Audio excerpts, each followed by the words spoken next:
Once upon a time, I used to be a children's librarian. Once upon a time, a person needed guidance for their life, so they decided to look in the Bible. The first verse they randomly opened to read, "And Judas went out and hung himself." Ooh, startled, they tried again. The second verse they landed on said, "Go thou and do likewise." Oh.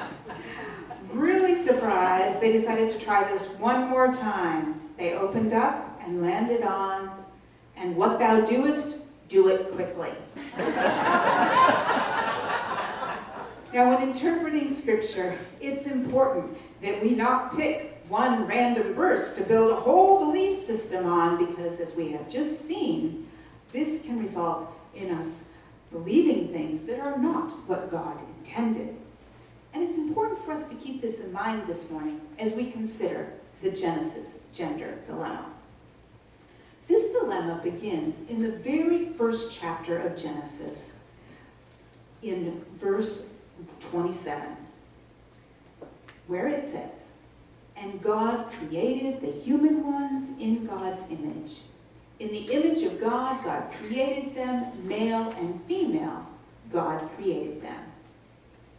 Now, what we must ask ourselves about this verse is, just because some aspect of creation is not mentioned in Genesis 1, does that necessarily mean that it is not part of God's good creation?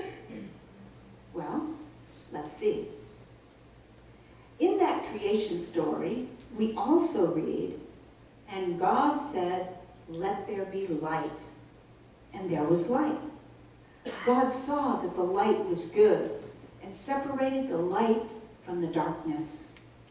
God called the light day, and the darkness night. And there was evening and morning the first day."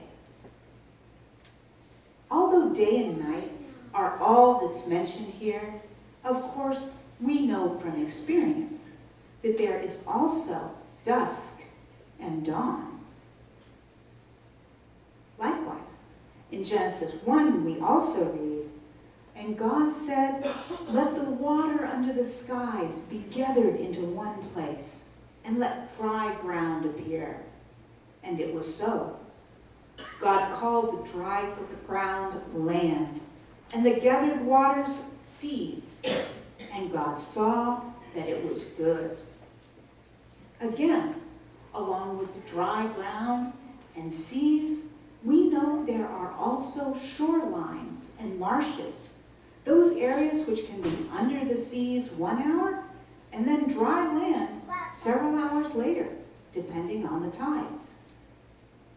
So in light of that, let's reconsider Genesis 1:27.